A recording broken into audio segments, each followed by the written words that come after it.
Hello नमस्कार, आप सभी का आपके अपने YouTube चैनल पर स्वागत है। आज हम विशेष चर्चा के अंदर एक महान शख्सियत के बीच में पहुंचे हैं। आज शिक्षा के क्षेत्र के साथ साथ अनेक अलग अलग क्षेत्रों की भी हम बात करेंगे और मैं उम्मीद करता हूं कि मास्टर जी से हम यहाँ से हमारी टीम और सभी दर्शक भी इनकी बातों से प्रेरणा लेंगे और कुछ अच्छी बातों को अपने जीवन में या समाज के लिए अगर कुछ हमें अपने आप में बदलाव करना चाहिए या अपने आप में कुछ बातों को इम्प्लीमेंट करना होगा तो हम ज़रूर करेंगे।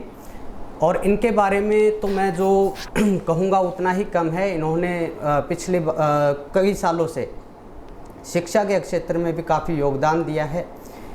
उसके बाद ज़मीन से जुड़े हुए व्यक्तित्व हैं और साथ में ही समाज सेवा का भी इन्होंने अच्छा बेड़ा उठा रखा है। जितना मुझे मालूम परिचित हो गए आदरणीय मास्टर सतबीर रतेरा जी से।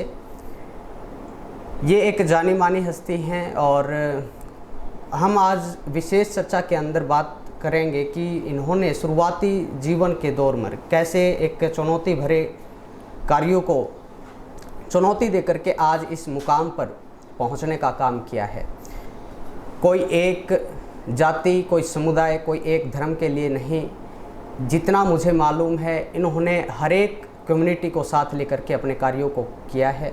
आज हर एक गांव या आसपास के गांव के लोग या भिवानी ज़िले के अंदर इन्होंने बहुत ही अच्छे काम किए हैं। खासकर आज सभी, जैसे आप जानते हैं, आप सभी विदित हैं कि ये चैनल पूरा का पूरा एक एजुकेशन के ऊपर ही हमने चला रखा है। आज मैं उम्मीद करता हूं मास्टर जी से इनके द्वारा बताई गई बातों को हम अपने अंदर धारण करेंगे और कुछ बदलाव करेंगे और इनके साथ इनका सहयोग देंगे। मास्टर जी के परिचय से पहले मैं मास्टर जी के लिए 2 लाइन कहना चाहूँगा। कोई बड़ा नेता बनने की ख्वाहिश नहीं, करूँ खुद को साबित ये आजमाइश नहीं, समाज सेवा के हित में चाहिए सहयोग आपका, इसके अलावा कोई मुझे फरमाइश नहीं। मास्टर जी अपने क्षेत्र में बहुत ही लोकप्रिय हैं। चलिए आज चर्चा के माध्यम से आज मास्टर जी से हम विशेष चर्चा करते हैं। तो सबसे पहले मास्टर जी नमस्कार। नमस्कार। आपको हमारी टीम की ओर से और सभी दर्शकों की ओर से आपका मैं नमस्कार करता हूं, स्वागत करता हूं, अभिनंदन करता हूं। आज सबसे पहला जो मेरा सवाल होगा मास्टर जी आपसे यही होगा कि आपने शुरुआती दौर में कैसे ये जो परिस्थितियाँ हुई आपके जीवन में उनको देखते हुए कैसे आपने अपनी पढ़ाई लिखाई की और आगे बढ़े। आपके सभी साथियों को, चैनल के साथियों को, नहरा साहब आपको मेरी तरफ से राम राम। राम राम। तो आज जो आप मेरे यहाँ ऑफिस में आए हैं इसके लिए भी आपका तहे दिल से धन्यवाद, क्योंकि आप भी सामाजिक कार्य में लगे हों और आपके लिए मेरे जो 2 शब्द हैं, आप इसी प्रकार आगे बढ़ते रहें, करते रहें। भगवान आपको भी उन्नति दे, क्योंकि समाज के लिए आप अच्छा काम कर रहे हैं। जी धन्यवाद। और मैं भी आपका धन्यवाद कहना चाहूँगा कि इन्होंने अपने बिजी स्केड्यूल से कुछ समय निकाल करके हमारी टीम को दिए और हमारे लिए एक विशेष समय निकाल कर आज हमारे साथ चर्चा में बैठे हुए हैं। तो मास्टर जी आपके शुरुआती दौर के बारे में मैं कुछ जानना चाहता हूँ। मेरा जो शुरुआती दौर है, मैं गांव रतेरा में पैदा हुआ हूँ, ग्रामीण अंचल है। मेरे पिताजी मजदूरी और छोटी मोटी खेती करते हैं, पशुपालन का काम था। मेरे माँ और बाप दोनों अनपढ़ हैं। उन्होंने मुझे अपनी मेहनत से आगे बढ़ाया है। तो मेरा जो पहले जीवन की शुरुआत है, मेरे गांव के राजकीय उच्च विद्यालय रतेरा के में प्रांगण में मैं पढ़ा हूँ और वहीं फिर मैंने बाद में तोसाम +2 मैंने जाट कॉलेज हिसार से की है। वो मैंने जो फिर मेरा जो जेवीटी का करने का कार्य मैंने लोहारू से किया है। तो जब मेरे जीवन में आप जैसे अच्छे ग्रामीण लोग आए हैं, उन्होंने मेरी बहुत मदद की है। मैं ग्रामीण पृष्ठभूमि से हूँ और मैंने ग्रामीण अंचल में सीखा है कि काफ़ी कठिनाइयाँ झेली हैं। क्यों, सुबह हम जब जाते थे 7 बजे बस और एक शाम को ही 7 बजे बस थी और दिन में कोई बस भी नहीं होती थी। पूरा दिन घूमते रहते थे, कोई साधनों की व्यवस्था नहीं थी, घर में भी कोई ज़्यादा साधन नहीं थे। तो छोटी मोटी खेती थी। स्कूल में जाने से पहले खेत में पशुओं के लिए भी चारा लेके आते थे, खेत में भी माता पिता की मदद करते थे और सभी कामों में हाथ बटाते थे। तो मुझे आज आपने जो मौका दिया है, मुझे बहुत अच्छा लग रहा है कि आप मेरे जीवन के बारे में जान रहे हैं। तो मैं बार बार अपने जीवन से बहुत खुश हूँ। जब मैंने मैट्रिक क्लास पास की तो गांव से था मैं, तो मैंने काफ़ी साथियों से मिलता था, मेरे गुरुजनों से मिलता था, वो सामाजिक कार्यों में बढ़ चढ़ कर भाग लेते थे। फिर मैंने देखा कि हमें समाज के लिए भी कुछ करना चाहिए। मेरी जिज्ञासा थी बहुत अच्छी, ये ज़्यादा जिज्ञासा थी। तो मैंने छोटे छोटे हमारे युवा क्लब, छोटे छोटे जो सामाजिक यूथ क्लब और गांव की छोटी छोटी समस्याओं के लिए, जैसे सफाई के लिए और स्कूल के लिए, जो भी गांव के मेरे से जो सीनियर साथी थे गांव के लिए करते थे, मैं उनका साथ देता था, हर कार्य में मैं भाग लेता था। तो मेरी इस प्रकार रुचि बढ़ती गई। फिर मैंने ज्ञान विज्ञान समिति में काम किया, प्रौढ़ शिक्षा में काम किया। फिर जब मैं 94 से 96 मैंने अपनी जेबीटी की पढ़ाई पूरी कर ली। फिर मैं 97 में मेरी जो ग्रामीण अंचल गांव डाडम में ज्वाइनिंग हुई, वहाँ मैं अपनी साइकिल से ही विद्यालय में जाता था। फिर हमने अपने थोड़ा मेरी आर्थिक हालात भी ठीक होगी, तो हम साथियों के साथ मिलकर के हमने एक आदर्श युवा क्लब में काम किया। गांव की समस्याओं के ऊपर विचार रखते थे, गांव की सफाई पर विचार रखते थे, गांव की शिक्षा को कैसे बढ़ाया जाए, क्योंकि हमारा गांव उपसा गांव है, किसी मेन रोड पे नहीं है। तो सभी साथी मिलकर के हम अपने गांव के लिए अनेक प्रकार पेड़ पौधे लगाने का काम, अनेक प्रकार के कार्य करते थे। तो फिर धीरे धीरे जब मेरी आर्थिक हालात भी ठीक होगी तो मैंने थोड़ा ज़्यादा करना शुरू कर दिया। फिर मैंने 4 साल अध्यापक साथियों के लिए भी सर्व कर्मचारी संघ में काम किया, ताकि मैंने वहाँ भी बहुत कुछ सीखने को मिला कि हमने कैसे क्या करना चाहिए, आगे कैसे बढ़ना चाहिए, समाज और शिक्षकों की समस्याएं क्या हैं, हमें तालमेल कैसे करना चाहिए आपस में समाज और शिक्षकों ने। तो इन बातों को लेकर के मैं धीरे धीरे आगे बढ़ता गया। और फिर मैंने जो मेरा आर्थिक हालात और सुधारने के लिए मैंने छोटे मोटे मेरे काम भी शुरू किए। मेरी मिसेज भी मेरे कार्य में अच्छा मेरा हाथ बटाती रही। फिर मैंने मेरी मैडम के नाम पे कारोबार किए, माइनिंग में कारोबार किया, क्रैशर लगाए और अपने कार्य को आगे बढ़ाता गया मैं। और अपनी जो नेक कमाई है, जैसे गुरु ग्रंथ साहब में लिखा है कि अपनी नेक कमाई का 10वां हिस्सा मैं समाज के लिए भी खर्च करना चाहिए। तो मैंने गुरु ग्रंथ साहब से सीखा है, गुरुद्वारे से मैंने सीखा। मैं गुरुद्वारे बहुत जाता रहता था, क्योंकि हमारे गांव में सिख भी थे और सिख धर्म को मानने वाले काफ़ी थे। तो मेरे दोस्तों के कारण मैंने वहाँ से सीखा भी अपनी कमाई का कुछ हिस्सा हमें समाज के लिए लगाना चाहिए। तो धीरे धीरे मैंने अपने कारोबार को बढ़ाया। मैडम ने बहुत मेहनत की। फिर हमने एक बार सामाजिक सेवा के आधार पे तोशाम जोन वार्ड नंबर 10 से मेरी मिसेज को चुनाव लड़ा। सरकार के 2 मंत्रियों थे उस समय मौजूद, हरियाणा में कांग्रेस सरकार थी, मैडम किरण चौधरी और CPS रामकृष्ण फौजी। तो उनका भी एक प्रत्याशी था, पर मैंने भी मेरी मिसेज को वहाँ अपने साथियों के कहने पर प्रत्याशी उतारा। तो शाम जोन से मेरी विधानसभा भवानी खड़ा है। पर हमारे जो सोशल वर्क थे, जो हम काम करते थे दिन रात समाज के लिए, उन सभी साथियों ने मेरा सहयोग किया और मेरी मिसेज निर्दलीय बगैर किसी राजनीतिक पार्टी के, बगैर किसी नेता के सहयोग के मेरी मिसेज जीत के आई। हमने और अच्छा हमारा हौसला बना कि समाज के लोग साथ देते हैं, समाज के लिए काम करना चाहिए। और जब भी कोरोना काल रहा हो तो हमने बढ़ चढ़ करके भाग लिया, चाहे ऑक्सीजन सिलेंडर की बात हो, चाहे एम्बुलेंस की बात हो, चाहे जिन गरीब बच्चों के पास दूध के पैसे नहीं थे उन परिवारों को दूध के लिए मैंने और मेरे साथियों को मिलाकर के हमने करीब 2-2.25 करोड़ रुपए का हमने समाज के लिए कोरोना काल में काम किया, ताकि वो हमारे गरीब समाज के लोग और जो बेरोजगार लोग थे और बच्चों के लिए भी काम किया। तो धीरे धीरे मैंने अपने इस कार्य सोशल कार्य को बढ़ाया है। फिर मेरा एजुकेशन की तरफ, क्योंकि मैं एजुकेशन से जुड़ा हूँ, इसमें भी मेरी काफ़ी विशेष रुचि रही है। मैंने मेरे गांव से भी शुरुआत की है। राजकीय उच्च विद्यालय रतेरा में हमने कैमरे लगवाए, जिसमें करीब 78,000 रुपये खर्च हुआ।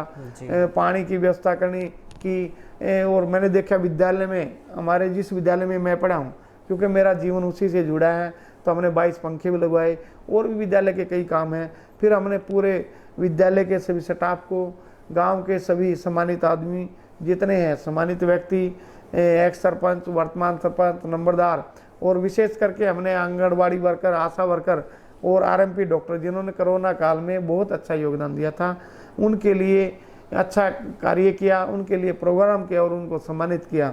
और मेरे गांव में जब भी कोई सोशल काम होता है मैं बढ़ चढ़ कर भाग लेता हूं। तो मैंने विद्यालय में भी काफ़ी काम किया और गांव के धार्मिक हमारे बाबा नागा आश्रम में भी मैंने 4 दीवारी गिर गई थी, उसमें पूरा सहयोग दिया। जब गुरुद्वारा बनाया नया मैंने उसमें पूरा सहयोग दिया। और गांव की छोटी छोटी समस्या, यहाँ भी एक हमारे गरीब परिवार से, बीपीएल परिवार से दादी गिदड़ो देवी, वो दाखिल हो गई थी, आयुष्मान कार्ड उसका काम नहीं कर रहा था और बहुत बुरी हालात थी। तो जब उनका मेरे पास फ़ोन आया कि मैंने ऑपरेशन करवाना है, तो डॉक्टर ने मना कर दिया, भाई आपका कार्ड काम नहीं कर रहा, और वो बिल्कुल सीरियस थी। तो मैं तुरंत गया, मैंने डॉक्टर साहब को कहा भाई ये इलाज के पैसे मैं दूंगा, इसका ऑपरेशन कर दीजिए। तो इस प्रकार के कार्य में चाहे हमारी गरीब बहनें हों, चाहे गरीब साथी हों, चाहे गरीब भाई हों, एक लाइब्रेरी भी मैंने चलवाई है जिसमें पूरा सहयोग किया है। और पूरे इलाके में एजुकेशन को बढ़ाने के लिए मैंने तालू में 2, चांग में 2, बड़ियाली में, एक आपके पीछे मैंने उद्घाटन भवानीखेड़ा प्रॉपर शहर में भी किया है। तो 20 लाइब्रेरी लगभग चल रही हैं ताकि हमारे जो ग्रामीण अंचल के बच्चे, हमारी बहनें शहर में नहीं जा सकते हैं, उनकी पढ़ाई वहाँ गांव में हो सके। तो धीरे धीरे हम अपने सत्र को, चाहे खेलों का रहा हो, हमने करीब 12 प्रदेश स्तरीय टूर्नामेंट करवाई हैं, उनमें मैंने भरपूर योगदान दिया है ताकि हमारे बच्चे और हमारे प्लेयर आगे बढ़ सकें, प्रदेश और देश का नाम रोशन कर सकें। और हमारी बहनें जो अलगपुरा गांव मिनी क्यूबा के नाम से जाना जाता है फुटबॉल के नाम पर, वहाँ की बहनों की मैं पूरी मदद करता हूँ। हर साल उनको 51,000 रुपये का सहयोग दूंगा। और पीछे 3 क्विंटल लगभग घी दिया हमने ताकि हमारी बहनें स्वस्थ रहें और हमारे देश का नाम रोशन करें। इस प्रकार जहाँ भी, और करीब हमने 40 के करीब अब बच्चे ऐसे हैं जिनके माँ बाप नहीं हैं, उनकी मदद मैं कर रहा हूँ। चाहे शैक्षिक स्तर पे हो, उनकी पढ़ाई लिखाई का खर्चा हो, या उनका छोटा मोटा जो भी मैं मदद कर सकता हूँ, पर महीना मैं उनकी मदद करता हूँ ताकि वो बच्चे ये महसूस ना करें कि हमारे माता पिता किसी कारणवश नहीं है तो भाई हम कोई हमारी मदद नहीं करे। तो उन बच्चों की भी मैं मदद कर रहा हूँ। पीछे हमने आशा वर्कर को, पूरे एएनएम वर्कर को और सभी को भी सम्मानित किया क्योंकि उन्होंने कोरोना काल में विशेष काम किया था। और शिक्षा के सत्र को, ग्रामीण सत्र को आगे बढ़ाने के लिए हम काफ़ी, कल मैं बोड़ में, रतेरा में और जमालपुर गांव में गया था और दिन में मैं तालू गांव में गया था। तो वहाँ हमारी बहनों के लिए काफ़ी समस्याएं हैं, बसें नहीं आती, बसें आती हैं तो टाइम पे नहीं आती। मास्टर जी, उसके साथ साथ जैसे 1-2 और समस्याएं आ रही हैं आजकल। अक्सर देखा जाता है कि कोई भी विद्यार्थी है, या चाहे वो गवर्नमेंट स्कूल में पढ़ रहा है, चाहे वो प्राइवेट स्कूल में, प्राइवेट स्कूल से तो जो पीछे 2 साल का पेंडेमिक ऐसे क्राइसिस हुए हैं कोविड के कारण, तो सिस्टम डगमगाया है कहीं ना कहीं। लेकिन आम तौर पर देखा जाता है कि अभिभावक अपने बच्चों को लेकर के चिंता करते हैं जब वो देखते हैं कि अपने बच्चों को शिक्षा के प्रति लक्ष्यवान नहीं है। कोई आजकल जैसे आप देख रहे हैं कि मोबाइल का यूज़ ज़्यादा हो रहा है, तो वो इतनी परेशानी, वो उनके चेहरे पर जो क्वेश्चन मार्क आ जाता है शिक्षा को लेकर के, वो किस कारण, ये इसके पीछे क्या कारण है? अब कोरोना काल में पढ़ाई का स्तर, क्योंकि प्रॉपर शिक्षा नहीं मिल सकी बच्चों को, और महंगाई भी बहुत बड़ी है। जैसे ग्रामीण अंचल के लोग हैं या शहरी क्षेत्र के जो मीडियम क्षेत्र के लोग हैं, उनकी आर्थिक हालात कमज़ोर हुई हैं। और इतने हमारे ग्रामीण अंचल के लोग इतने जागरूक भी नहीं हैं कि ऑनलाइन अपने बच्चों को शिक्षा दिला सकें। तो जो और सरकारी विद्यालय हैं, अब बहुत सुधार हुआ है सरकारी विद्यालयों में, सरकार के द्वारा भी और स्टाफ के द्वारा भी। तो पढ़ाई का स्तर आज प्राइवेट की अपेक्षा सरकारी में बहुत अच्छा है। वेल एजुकेटेड स्टाफ है, बहुत अच्छी तरीके से पढ़ा रही हैं। और जगह जगह मॉडल स्कूल भी बनाए हैं इंग्लिश मीडियम के सरकार ने, तो ताकि बच्चे इंग्लिश मीडियम से पढ़ सकें, किसी भी आधार पे बच्चे पिछड़े ना प्राइवेट विद्यालयों की अपेक्षा। तो सरकार का मैं इस मामले में धन्यवाद करता हूँ, और पूरे अध्यापक भाइयों का जो दिन रात आज बहुत अच्छी मेहनत करके सरकारी विद्यालय चल रहे हैं ताकि जो गरीब बच्चे हैं वो पढ़ सकें और आगे बढ़ सकें। इसमें सरकारी जो अध्यापक हैं बहुत मेहनत कर रहे हैं, बहुत आगे इसमें प्रयास कर रहे हैं। तो जितना मास्टर जी मैंने सुना है और जितना मैंने मालूम किया है, तो ये कुछ एक क्षेत्रों में ही ऐसा काम हो रहा है। लगभग कुछ क्षेत्र ऐसे हैं जहाँ पर टीचर्स भी नहीं हैं और वहाँ पर बिल्कुल स्तर बिल्कुल ही नीचे निम्न स्तर का हो गया है। तो इसके पीछे भी कोई ना कोई कारण ज़रूर रहा होगा। आई होप आगे इसके अंदर काम ज़रूर होते रहेंगे। उसके साथ साथ जैसे मैंने मास्टर जी से आप पूछा था कि शुरुआती दौर में जैसे बहुत सारी कठिनाइयों का सामना करते हुए इन्होंने अपनी जो पढ़ाई लिखाई है वो गांव के स्कूल से पास की और +2 इन्होंने जाट स्कूल हिसार से की है। उसके बाद जैसे जेबीटी वगैरह कोर्स करके इन्होंने काफ़ी साल से, लगभग कितने साल हो गए मास्टर जी आपको जेबीटी टीचर? 94 से 96 तक जेबीटी की है और 97 में ज्वाइनिंग हुई मेरी। 97 के बाद इन्होंने शिक्षा के क्षेत्र में बहुत ही बड़ा योगदान किया है। साथ में ही मास्टर जी ने बताया कि कैसे इन्होंने अलग अलग चीज़ों के लिए अपना योगदान दिया। जैसे लगभग काफ़ी सारे स्कूलों में, भिवानी जिला के लगभग गांव में सरकारी स्कूलों में आपने लाइब्रेरी का खुलवाने का काम किया है। उसके साथ साथ खेलों में भी आपका योगदान रहा है। इसके बाद एक व्यवसायिक रूप से भी इनके पास बहुत सारी नॉलेज छिपी हुई है। इन्होंने खानक जो पहाड़ है इसके आप चेयरमैन यूनियन के चेयरमैन हैं। तो उसके अंदर जैसे फ़िलहाल में ही जनवरी में कुछ ऐसा एक केस हो गया था, उसके ऊपर कैसी क्या कार्रवाई रही सर? ये यूँ है, वहाँ प्राकृतिक घटना थी वो 1 जनवरी को जो हुई। तो पहाड़ खिसकते रहते हैं, वो खिसकने से हमारे 5 गरीब भाई मजदूर जिनकी जान चली गई थी। हमारी एसोसिएशन ने भी प्रयास किया और वहाँ के माइनिंग ठेकेदारों ने भी और प्रशासन ने भी किया है। उनको करीब 25-25 लाख रुपए तो एसोसिएशन और माइनिंग की तरफ से मिले हैं। 7-7 लाख रुपए हरियाणा सरकार की तरफ से मिले हैं। और जो वहाँ माइनिंग के क्षेत्र में बीमा था, करीब मेरा अनुमान है 15-15 लाख रुपए और मिलेगा, ताकि उनके बच्चे अच्छी तरह रह सकें, जो उनको समस्या आई है वो अपना अच्छा जीवन जी सकें। जी सर, लेकिन आप जैसे शुरुआत से ही जैसे रतेरा गांव से आप ताल्लुकात रखते हैं, वहाँ पर भी हमने मालूम किया कि आप गरीब बच्चों के लिए, जैसे आपने अभी भी बताया कि मैंने जैसे गरीब बच्चों की शादियों में या फिर अन्य कार्यों में मैंने उनका सहयोग किया है।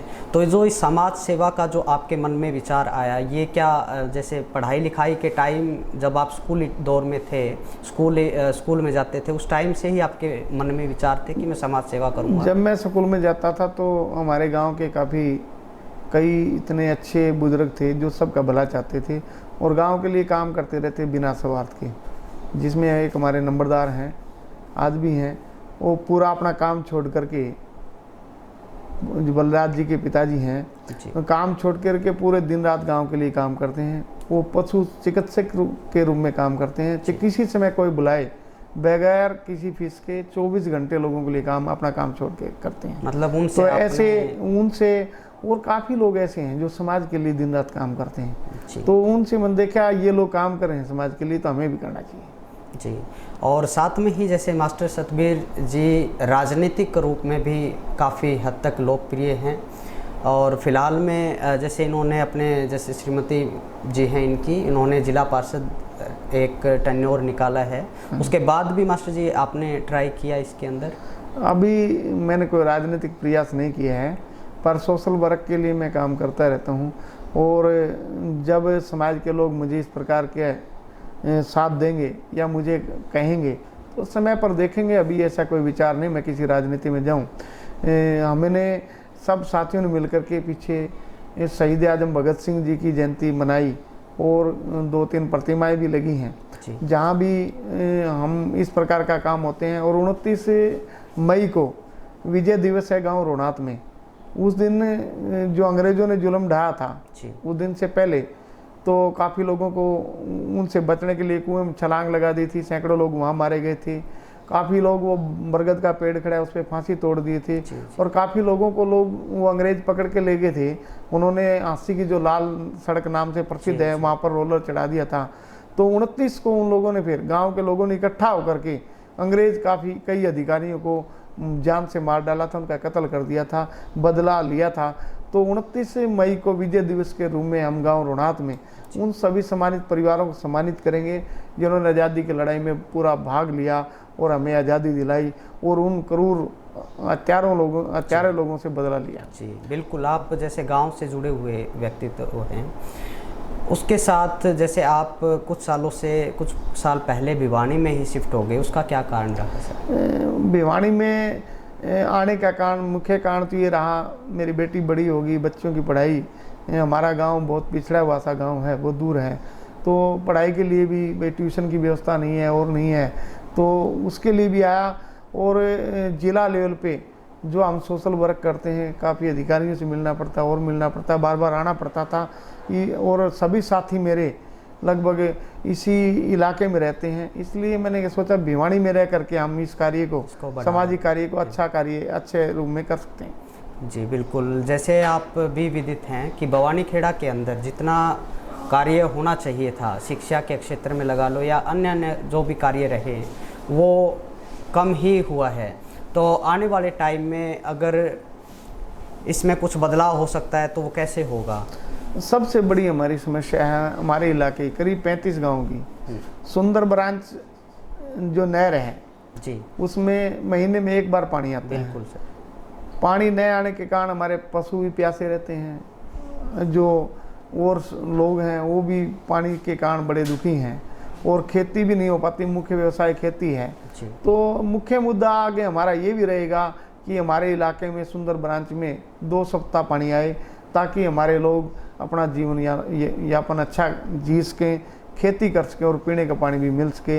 इसके लिए भी मेरी सोच है कि हम एक अच्छा संघर्ष करेंगे ताकि हमारी सरकार सुनवाई करे और इन लोगों की समस्या, मेरे इलाके की समस्या दूर हो सके। जी बिल्कुल, जैसे आपने बताया कि मेरा भिवानी में आने का एक ही मोटिव रहा कि जैसे बच्चों के लिए आपने एजुकेशन के लिए ये कदम उठाया कि मैं भिवानी रहूँगा, और जैसे बहुत सारे ऐसे परिवार भी हैं जो यहाँ नहीं आ सकते, तो शिक्षा के क्षेत्र से आप जुड़े हुए हैं, राजनीतिक या समाज सेवा से भी आप जुड़े हुए हैं, तो गांव के लिए आगे उन परिवारों के लिए आपका क्या विचार है कि किस प्रकार से आप वो व्यवस्था करवा पाएंगे?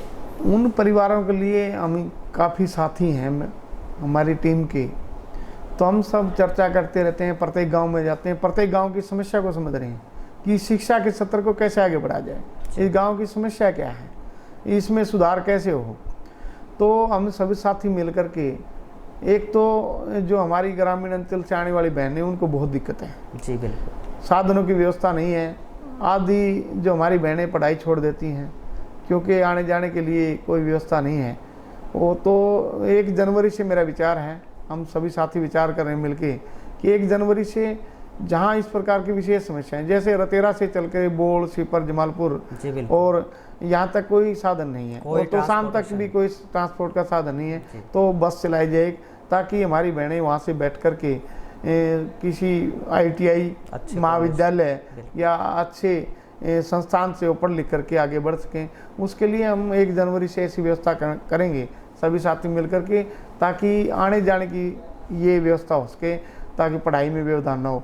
और ग्रामीण अंचल में करीब 20 लाइब्रेरी हमने खुलाई हैं, जो बच्चे गांव से बाहर नहीं आ सकते या बच्चे कमज़ोर हैं, ट्यूशन की फीस नहीं दे सकते, तो छोटे छोटे हमने कोचिंग सेंटर खुलाए हैं। और जो ग्रामीण अंचल के भाई हमारे पढ़े लिखे अध्यापक हैं या ग्रेजुएट हैं, पोस्ट ग्रेजुएट हैं, जो इसमें सोशल वर्क कर सकते हैं, उनके लिए हम भी सहयोग कर रहे हैं, वो भी कर रहे हैं, पूरी टीम भी कर रही है, ताकि गांव में 2-2, 4-4 ट्यूशन सेंटर खुल जाएं, जो बच्चे स्कूल में भी ज्ञान ग्रहण कर लें और कुछ कमी रही तो ट्यूशन सेंटर में भी आके 2-3 घंटे पढ़ें और हमारे इलाके का सत्र काफ़ी बढ़े।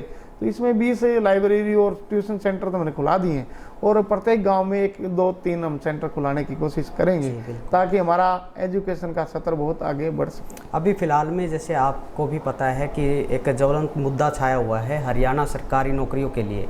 हरियाणा जो बोर्ड है, जो ये स्टाफ सिलेक्शन बोर्ड है, इन्होंने जैसे पिछले JEE भर्ती में भी ऐसा कुछ किया कि वो रद्द कर दी गई। अभी कुछ टीचर्स की वैकेंसीज भी थी जिनका जैसे लिस्ट में नाम आ गया, उनको ज्वाइनिंग नहीं दी जा रही है। ऐसी चीज़ें अब जैसे प्रोटेस्ट हो रहे हैं, वहाँ पे बच्चों के द्वारा आर्मी के अंदर भर्तियाँ नहीं निकल रही है। मुझे जितना मालूम है हरियाणा भारत का एक सबसे बड़ा एक पोजीशन पे आया हुआ है कि बेरोजगारी के मामले में, तो उन बच्चों के लिए आप क्या कुछ करना चाहते हो समाज सेवा के पीछे नजरिए से? कुछ समय पहले हमारे गांव तालू से एक हमारे युवा साथी ने, जिसको बहुत उम्मीद थी, वो यहाँ सामने स्टेडियम में भी दोपहर को आता था जी। जब सब बच्चे चले जाते थे तो पूरे दोपहर को 1 से 3 बजे तक रेस लगाता था। उसको ये आस थी कि मैं फौजी बनूंगा, परंतु उसने अपना जिस दिन जीवन का त्याग किया उस दिन लिखा, मैं पिताजी मुझे माफ़ करना, मैं फौजी नहीं बन सका। जी बिल्कुल। तो पीछे रोजगार की बहुत बड़ी समस्या है। तालू गांव से भी एक ऐसी ही वारदात हुई। तालू गांव की वारदात का मैं चर्चा कर रहा हूँ। तो हर बच्चा जब पढ़ने के बाद यही चाहता मुझे रोजगार मिले। रोजगार सबसे बड़ी समस्या है। मेरी तो सरकार से प्रार्थना है कि जल्दी से जल्दी वैकेंसी निकाली जाए, उनके परिणाम भी जल्दी निकाले जाएं, और जिनको सरकार सरकारी रोजगार ना दे सके, ट्रेनिंग दे करके ऐसे उनको तैयार किया जाए ताकि वो कोई बेरोजगार ना रहे, अपना काम कर सके। तो इस क्षेत्र में भी सरकार ने बहुत अच्छा काम करना चाहिए ताकि कोई भी हमारा युवा साथी, पढ़े लिखा साथी या कम पढ़े लिखा भी साथी, उसको ट्रेनिंग दे के ऐसा तैयार किया जाए ताकि वो बेरोजगार ना रह सके, अपना कमा के अच्छा जीवन यापन कर सके, और जल्दी से जल्दी भर्ती निकाली जाए और बहुत जल्दी परिणाम भी निकाला जाए ताकि उनका समय खराब ना हो। तो काफ़ी बार तो बच्चे बेचारे अवरेज भी हो जाते हैं, परिणाम नहीं आ रहे। बिल्कुल बिल्कुल। और उन बच्चों को जैसे सर आप क्या कहना चाहोगे जो एक मेंटलिटी बना करके बैठे हैं? काफ़ी टाइम से हम देखते आ रहे हैं कि हर 2-3 दिन में एक बच्चा ऐसे सुसाइड कर लेता है। जैसे आपने बताया कि वो लिख करके जहाँ पर रेस लगाता था वहीं पे उन्होंने अपना जैसे फांसी लगाई और लिख करके चले गए कि पिताजी अब की बार माफ़ करना, अगले जन्म में मैं फौजी ज़रूर बनूंगा। तो ऐसा कदम ना उठाए, उनको आप क्या शिक्षा दोगे? मैं हमारे युवा साथियों से भी ये प्रार्थना करता हूँ कि इस प्रकार का कदम नहीं उठाना चाहिए, और सरकार से प्रार्थना करता हूँ कि साथियों को इस तरह तैयार करें हम मानसिक रूप से, ताकि इस प्रकार की कोई घटना ना घटे। और युवा साथी हमारे नौकरी की तरफ जो भाग रहे हैं उसके साथ साथ अपना कोई ऐसा टेक्निक काम भी सीखना चाहिए ताकि हमारे आय का साधन भी बना रहे। बाय चांस हमें रोजगार ना मिले तो हम कमा के खा सकें।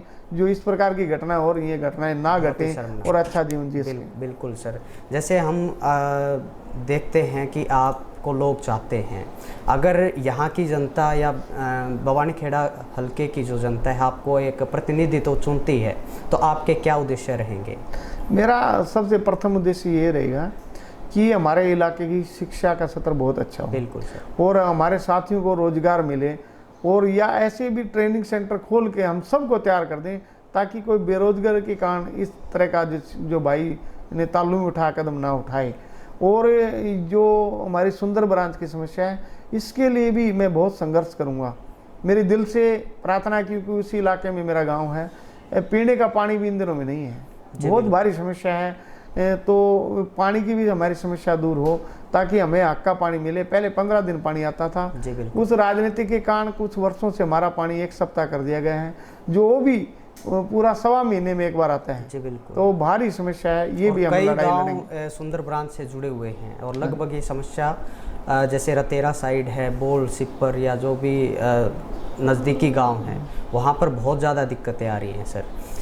चलो इसके बारे में हमने चर्चा की सर, आपसे बहुत अच्छा लगा। और साथ में ही जैसे आपने बहुत अच्छी बातें बताई कि कुछ बच्चे ऐसे कदम उठा रहे हैं कि जॉब नहीं मिली तो वो अपना जैसे शरीर त्यागना या ऐसी चीज़ें कर रहे हैं, वो बड़ी ही शर्मनाक है। उन बच्चों को अपने अंदर एक स्किल डेवलपमेंट करनी चाहिए, एक काबिलियत बढ़ानी चाहिए। सरकारी नौकरी पाना ही सब कुछ नहीं है, मास्टर जी का कहना है। तो ये चीज़ विवेकानंद जी ने भी कहा था कि शिक्षा वह जो जीवन और चरित्र का गठन करे। अक्सर हम देखते हैं कि सर बच्चों के अंदर विनम्रता का भाव नहीं रहा, शिष्टाचार या अच्छे आचरण या संस्कार नहीं रहे, तो उनके लिए आप कुछ जैसे स्कूलों में या फिर शिक्षा के क्षेत्र में कैसे क्या विचार दोगे सर? अब आप काफ़ी सारे अध्यापकों से भी ऐसे सरकारी स्कूलों में भी नैतिकता के पाठ पढ़ाए जाएं, और सामाजिक जो संस्थाएं हैं उन्होंने भी इस प्रकार के समय समय पर गांव में प्रशिक्षण के लगा करके युवा साथियों को समझाना चाहिए कि आपने ऐसे ऐसे काम नहीं करने, ये गलत काम है, इनसे आपका जीवन खराब हो जाएगा। तो इस प्रकार की यदि समाज सारी बुराई मिटाना चाहे तो समाज के लिए कोई बड़ी समस्या नहीं है। जी बिल्कुल। नहीं, स्कूलों में अगर अक्सर ऐसी चीज़ें होती रहें तो बच्चे कहीं ना कहीं सुधार में आते हैं। स्कूल में भी सरकार इस प्रकार की व्यवस्था कर सकती है, अलग से पीरियड लगा करके, अलग से अध्यापक लगा करके उनको पूरी जानकारी दी जाए कि आपने करना क्या है, आपने भ्रमित नहीं होना है, आपने बुराइयों से बच के रहना है, आपने अपने जीवन में रोजगार के साथ सरकारी रोजगार के लिए भी संघर्ष करना है और उसके अलावा आपने अन्य भी काम करने हैं ताकि आप अपने जीवन में खुश रहें। जी बिल्कुल। आज हमने काफ़ी सारी बातों के ऊपर चर्चा की सर, बहुत ही अच्छा लगा और मैं उम्मीद करता हूं कि हमारे दर्शकों को भी आपकी बातों से कुछ ना कुछ सीखने को मिला है। आपके जीवन के जितने संघर्ष हैं, चाहे वो किसी भी क्षेत्र से जुड़े हुए हों, उनसे हमें काफ़ी सारी प्रेरणा मिली और हम भी चाहते हैं कि समाज के लिए कुछ अच्छा करें। और बच्चों को भी यही कहना चाहूँगा कि जैसे सर ने भी कहा है और मास्टर जी ने भी कहा है कि पूर्ण समर्पण के बिना दीक्षा नहीं होती और विनम्रता के अभाव में भिक्षा नहीं होती। शिक्षा वह जो जीवन और चरित्र का गठन करे, केवल तथ्यों का संकलन करना ही शिक्षा नहीं होती। आप एक अच्छे नंबर से पास हो रहे हो और एक अच्छा पद भी पा लेते हो, लेकिन आप एक अच्छे नागरिक नहीं बन पा रहे हो हमारे देश के, तो मेरे ख्याल से उस पद का और उस शिक्षा का कोई भी महत्व नहीं रह जाता। दूसरी बात, अपने आप में स्किल बढ़ाएं और जितना भी है अपने माँ बाप को देख कर के ही पढ़ाई करें। मास्टर जी ने एक निम्न स्तर के परिवार से बिलोंग करते थे, कैसे कैसे उन्होंने संघर्षों का सामना करते करते, एक कठिनाइयों का सामना करते करते आज इस मुकाम तक पहुँचे हैं कि वो हर एक फील्ड में एक जानी मानी शख्सियत बन चुकी है। तो मास्टर जी की तरह ही बहुत सारे लोग अपने आप में ये बदलाव करें, समाज के लिए कुछ करें, विनम्रता का भाव रखें। केवल किताबी ज्ञान ही होना ज़रूरी नहीं होता। और कई बच्चों की जो मेंटलिटी ये बनी हुई है कि आज मैं नौकरी नहीं लगा तो मेरा कुछ भी नहीं है। बहुत सारे ऐसे कार्य हैं जो आप कर सकते हो, समाज सेवा कर सकते हो, खुद का बिजनेस कर सकते हो, या ऐसा तो कोई हो ही नहीं सकता कि बगैर मेहनत कुछ ना मिले। इसके ऊपर हमने काफ़ी सारी चर्चा की और विशेष समय देने के लिए मास्टर जी आपका मैं दिल से धन्यवाद करता हूं, हमारी टीम की ओर से, सभी दर्शकों की ओर से। तो उम्मीद है कि आप अगर आने वाले समय में राजनीतिक किसी भी दल के साथ आप खड़े होते हो तो मैं आपसे एक प्रॉमिस चाहता हूं कि आप सबसे पहले हमारे चैनल के माध्यम से ही हमें बताएं और लोगों को भी बताएं कि आप इस मैदान में भी आ चुके हैं और आपके उद्देश्यों के साथ हम आपके साथ हैं। सर, आपका बहुत बहुत धन्यवाद इस टीम से जुड़ने के लिए और आपको सम्मानित के लिए एक छोटा सा आपके लिए एक भेंट लेकर के आए हैं। तो धन्यवाद नेहरा साहब, आपकी टीम का भी, आपका भी। और जब इस प्रकार का मुझे मौका मिलेगा सबसे पहले मैं आपके साथ खड़ा हूँ, आपके चैनल के साथ खड़ा हूँ, आपके चैनल को सबसे पहले बताऊँगा और आप भी एक अच्छा काम करें। आपका तहे दिल से आभार।